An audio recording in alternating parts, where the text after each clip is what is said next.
Hello, everyone. Welcome to Parabolic Notes. My name is Michael Kirchin, and today is Monday, May the 9th, 2022, and welcome to my channel. Before I get started, please, just a quick reminder, this is not financial advice. I'm just sharing with you what I'm seeing right now in the marketplace. I'm an investor in the Nasdaq. I'm an investor in the cryptocurrency space. I'm an investor in real estate, and I am also a commercial real estate broker. So I'm just sharing with you what I know about the space. Please do your own research and don't take any of this for financial advice. So what's going on right now with the market today? Obviously, the market has been very bearish in the last little while. And the important thing for us is to stay focused on what's going on and to really focus on products that we really believe in for a long term. There's a lot of noise out there, especially if you're checking Twitter, if you're checking the Discords and so forth. People making all kinds of noise, especially about cryptocurrency. Guys like Peter Schiff saying that it's going to go down to zero and so forth. That's why I keep saying, by looking at the charts, by looking at technical analysis, and really paying attention to what the market is telling me with the price action. Let me share with you my computer screen and kind of explain to you the way I am seeing things. And right now we'll look at this computer screen together and we'll see what I'm looking at right now. So what is going on with this current environment is very bearish, obviously. And let's look at something that I'm looking at right now. It's the ISM, which is the ISM is the manufacturing PMI for the US, and it shows that it fell down for again for a second month, and this is a leading indicator to what is going on with the economy. Really, this is the real economy, right? And what they're saying is that they're seeing basically a slowdown, and as far as the manufacturing is concerned, and what they're saying basically is that the U.S. manufacturing sector remains in a demand-driven supply chain environment, and in April, progress slowed in solving labor shortage problems at all, and so forth. Now, what does it mean to me if I look at this summary-wise? When this indicator is really going down, it shows me that the market as a whole, as far as the real economy is concerned, it's very bearish. Now, if we look at and compare this to what's happening with everything else at the same time, the U.S. Treasuries, as we already saw, they've gone up parabolically. That is not good for the asset classes at all. When U.S. Treasuries go up, this is the 10-year Treasuries, and since November of last year, they went from 1.38% to today over 3%. So this is obviously very bad for all asset classes. They will look at what's going on with the US dollar. The US dollar really, I heard an economist call the US dollar a wrecking ball. It's very true, because what it does is that when the US dollar goes up, it becomes a wrecking ball for everything else, because people really buy the US dollar when they are very concerned about the whole economy and about everything else. Well, here's the DXY index, which is the US dollar versus 6 major currencies. And it shows us that basically since May of this year, the US dollar has gone from 90 points up to 1.03. What does that mean? Well, what that means is that it's very bullish versus other currencies, currencies such as the Japanese yen, the euro, the Canadian dollar, and so forth. So obviously, if investors are buying the US dollar and the DXY is going up, it means that the entire asset class is going to be very bearish generally, right? There's not financial advice. Now, does this make sense? Yes. This is the S&P.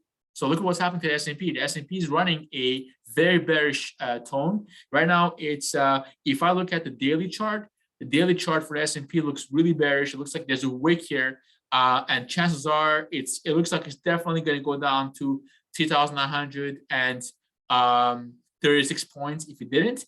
If it goes below that, if it goes below this line here, then if I look at what will be the next support line for the S&P, it could be potentially, I'll put the screen a little smaller. So then if it goes below this line, which there's a very high probability it might, then the next major support lines are going to be something around this range. So then that means potentially the S&P would then potentially drop another 10%, right? So basically could go down to around 3740 points. Obviously, that can't be good for anything. And if I look at what's going on with the Nasdaq, well, the Nasdaq has also been in a very awful bearish cycle since November. Coincidentally, if I go back to what's going on with the DXY was here last May, right? And last October, November, it was something in the range around 96, right? And now we're at 103. So the US dollar has gained massively versus these other currencies. And if you look at what happened with the 10-year treasuries in the same period, well, if I look at the 10-year treasuries, guess what? At around November, we're in a range of around 1.34%, right? And now we are hovering, this is November, right? And then on March 7th, we're at around 1.66%. Now we're at above 3%. And look at this, the rate of change. The rate of change for the US Treasuries, it's a record-breaking rate of change. If we go back, this chart on TradingView is going back to 1980. We've never seen it be this fast ever. So obviously, this will break something and guaranteed. And looks like where it's breaking the entire ecosystem. So if you look at what's going on with the Nasdaq, obviously the Nasdaq is also very bearish, right? And if you look at the coefficient of correlation with the Nasdaq and the S&P, well, they're very highly linked at that 0.97.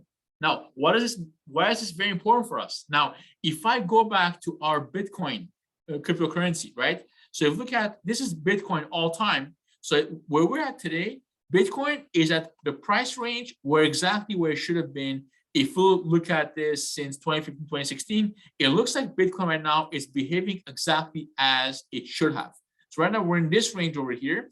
Obviously, if Bitcoin breaks this support line of 30,000 US dollars, okay, this could be a pretty bearish signal, because if it breaks that line of $30,000, then if you look at where will be the next potential support line for Bitcoin, it could be all the way down to 20,000 US dollars, right? So that's why the bulls and the bears, they're going to have a massive fight for this spot right over here. That's why we're seeing very important volume of what's going on down here, where the total volume is going to be very, very interesting over here, because now we're seeing a major fight between the bulls and the bears to try and not break this support line. If it does, don't panic, don't get stressed. The whole ecosystem is very bearish right now.